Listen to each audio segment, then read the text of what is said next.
السلام عليكم ورحمة الله وبركاته. السلام عليكم، كيف حالك؟ باسم كريم أستاذ.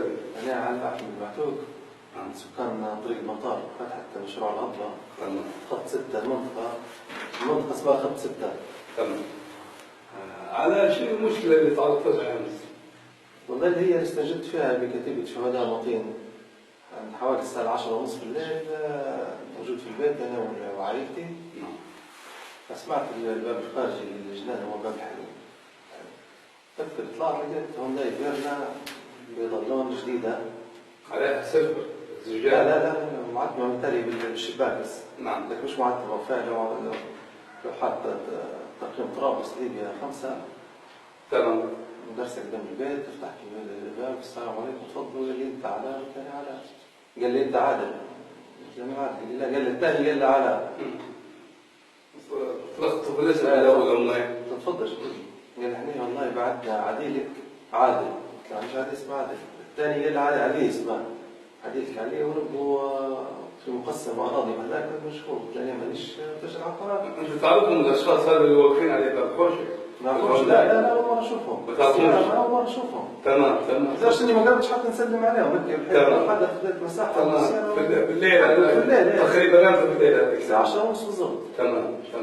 نذكر أن موعد الأخبار كيف نتبع في الأخبار، فال 10:30 بالضبط تسمع في تمام. بحاول يسترجع هو فالمهم خيرك تعالى. احنا سمعنا في المقسم وثلاثة من اللي بعدك من اللي غير ما بدل من عديد. احنا في مول المحل اللي على الطريق قلنا مروا له لا تاجر عقارات ولا عندي مقسم ولا تبي مقسم وفي شوق اراضي وراي. هو يحاول يبيك تقرب اللي يجيه هو باش يفقد شوق اراضي برا تلقى الناس ملاك مديرين ارقام هواتفهم. تمام. ونعدت عليه قال لي انت خايف كريس تاع بعض تعال ورينا. سامحني ما نعرفكش انا. قال لي انا اسمي محمد بن سلاتي. ما نعرفكش مسلاتي لكن سامحني سكرت الباب. حتى بالشكل اللي وقف قدامك يتكلم فيه قال من المسافه ما تعرفهاش. لا ما أعرف. اول مره تشوفه. السياره كانت في بيني وبينها ممكن بتاع 3 متر. يعني اول مره تشوفهم الاشخاص هذول؟ اول مره. تمام. بالنسبه للزوزه في السياره ما صارش السياره فيها حد، وبالتالي لنا مديرين الشباك اللي يديروا فيه اللي موه الموش. تمام. قال لي باي سامحنا بالله ازعجناك، سامحنا وشو. لما مشوا انا لحقت السياره 3 خطوات وشوف متبع فيها. مشيت بسرعه بطيئه جدا. خليتها كأنه شد ماشي بيطلع من الشارع اللي ساكن فيه. أنا دورت الحوش وأسمع فيها بسرعة دورت وجتني تجري. رجعوا مرة ثانية؟ رجعوا جوني يجري ولد السيارة ولت لي تجري. تمام. مخلي باب الجنان بتاع البيت مفتوح. خشيت. أنا خش الحوش جاني وقف ودرست هيك وفتح الباب من الخلف. سمعت واحد سحب المسدس. تمام.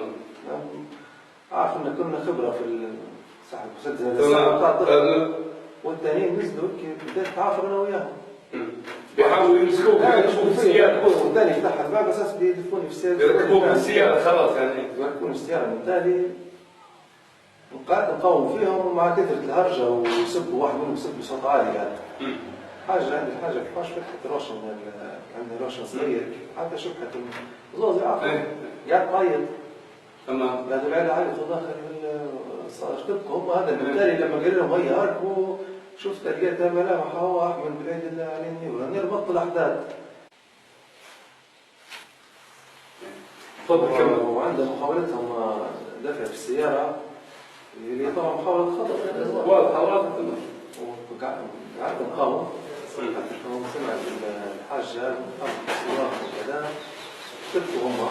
اللحظة هذيك شفت السيارة في المقعد الخلفي هذا أحمد بالعيد عليه نيكرو. وهذا كان الشخص هذا عنده خلاف كبير مع نسيبي اللي هو أخو زوجتي. نعم. كان مع بعض مديرين مصنع خام وشركة وبيناتهم. تعرف رجل أحمد بالعيد؟ نعرفه. تمام. نعرفه لأننا بتلاقي معه مرة واحدة جاي من الحوش. عن طريق نسيب. كان لازم فيا بحكم إني أنا نسيب الشريكة وهو صارت له مناسبة فرح فجاي لازم فيها. تمام. شنو موجود على في السيارة؟ موجود جاي. بأنه محاول خطفك. هو جاي بيحاول خطفي لأنه هو عنده خلاف كبير مع نسيبي. نسيبي بينهم حق مادي رقم مالي كثير. خلاف مادي بيناتهم مركب. الشراكة اللي كانت في الشراكة وبين إن فيها عملية نصب هو أخوه. تمام. ونسيبي بداية الإجراءات وواحد بين الجهات الأمنية المشاكل فيه وخاضينها لفوق. على اخوه احمد بن عيد قضيه قضية نصب. برضه شنو علاقتك يجيك انت احمد بن عيد؟ والله علاقتي محاولة ذوي الدراع.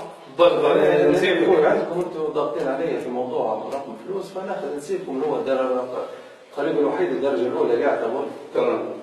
ونضغط عليكم ونسيبكم انا. العتبة نقطة لأن أنا والله لازم تطلبوا أخوي وتتنازلوا لي عليه. قضية بحد ذاتها كلها. قضية. هذه قصة. في محاولتهم ضبع هم داخل السيارة. هم كم شخص بالضبط؟ هم 3 في هذا أحمد بالعيد النيبرو اللي هو اللي نعرفه. راكب ما نزلش قاعد في الكرسي الخلفي وشفته لما فتح الباب وكيف بيدخلوني في السيارة. تمام. وأنا في لحظة مقاومة هيك. اللي خلتهم يرتبكوا اللي هو لما في العائلة في العياط في كذا واحد مسوين ذاك. ركبوا علقوا عليهم النيبرو هذا قالوا ركبوا ومشيت السيارة. خذوه. مشيت السيارة خلوني ومشيت. أشياء البيت سكرت لها المنزل البيت وعندي أنا أرقام الشباب. في كتيبة شهداء مرتين عندي أرقام الشباب بحكم أنها من الكتائب المتمركزة في المنطقة. تمام قريبة. ونتعامل أن أي كتيبة تأمن أكيد. السكان. كثير علاقة مع الكيران أكيد. هذه المجموعة العرف اللي ماشي. تمام. صف الشباب تشهد بالله فضلت نص ساعة جتني سيارتين. من كثير شهداء مرتين.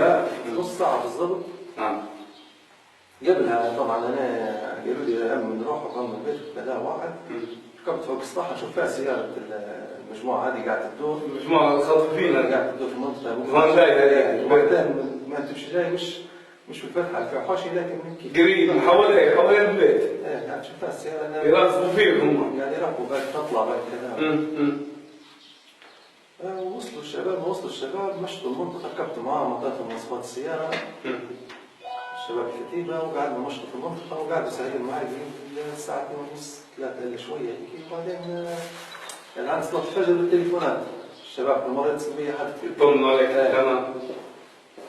الحمد لله داروا لي احتياطات أمنية على أساس أنه لي سيارتي كذا واحد الحمد لله على كل حال حسب الإجراء لازم تجيب إفادة من مركز الشرطة المنطقة اللي تسكن فيها. لا هذا هو مركز الشرطة مسلم. تمام لازم تجيب إفادة وتفتح يعني الإفادة هذه باسم الشخص اللي تعرفه اللي هو موجود في الهونداي يعني إن شاء الله بإذن الله. الحمد لله على سلامتك إن شاء الله يا محمد. الحمد لله على سلامتك مرة ثانية إن شاء الله. شكرا لك بارك الله فيك.